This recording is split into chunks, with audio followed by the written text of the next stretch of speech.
আসসালামু আলাইকুম। আবারও তোমাদের জন্য নতুন একটা ভিডিও নিয়ে এসেছি। তো আজকে শুধু ২ পদের ভর্তা দিয়েই খেয়েছি। বলতে পারবে ভর্তাটা কি আসলে তোমরা কীভাবে এবার বলবা? গরম ভাতে এইরকম শুকনো মরিচের ভর্তা আর যদি থাকে লেবু। তো দেখো সকালে মাছ আনছিল আমার আব্বু, সেখানেই ছিল কতগুলো টাকি মাছ। তো মা বলছে দেখি এই মাছ দিয়ে তুমি কি করতে পারো, এমন কিছু রান্না করো যেটা অনেক মজা হয়। তো আমিও নিয়ে নিলাম মাছগুলো। তো মাছে লবণ আর হলুদ মেখে এই যে সরিষার তেলে সুন্দর করে কড়কড়া করে ভাজবো, একদম লাল লাল করে ভাজবো। এই যে আমার ভাজা কমপ্লিট হয়ে গেছে। এই তেলেই আমি শুকনো মরিচ ভেজে নেবো অনেকগুলো, মানে যে জন্য ভর্তাটা একদম ঝাল ঝাল হয়। এই জন্য আমি ভর্তার জন্য শুকনো মরিচ ভাজতেছি। ভালোই কয়েকটা শুকনো মরিচ ভেজেছি যাতে ভর্তাটা অনেক টেস্টি হয়। আর ভর্তা কার না পছন্দ, আমার তো অনেক পছন্দ ভর্তা।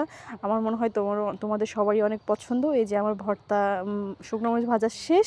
এখন আমি হাত দিয়ে সুন্দর করে টাকি মাছের মাছগুলো ছাড়িয়ে কাঁটাগুলো ফেলে দিব, কারণ যে তারপর আমার হাতে অনেকগুলো কাঁটা বেঁধেছে, অনেক ছোটো ছোটো কাঁটা থাকে এই জন্য। তো এই যে আমার ভর্তা করার মানে মাছ ছাড়ানো রেডি। তো এখানে আমি শুকনো মরিচগুলো সুন্দর করে করে নেব, লবণ দিয়ে চটকিয়ে নিয়েছি, সাথে পেঁয়াজের চটকি, একদম হাতের ভাঙানো সরিষার তেল, ঘ্রাণটাই অন্যরকম। ঘ্রাণ নিলেই একদম মন ভরে যায়, তাজা তাজা।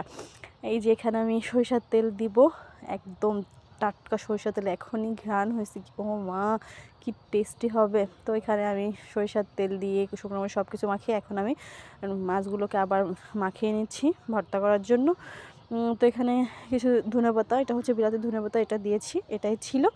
তো এই তো আমার ভর্তা একদম রেডি। তোমরা এরকম বাসায় একবার হলেও ট্রাই করে দেখবা, অনেক টেস্টি হয়। গরম ভাতের সাথে এভাবে লেবু চটকিয়ে আর আরেকটা ভর্তা দিয়েও খেয়েছি।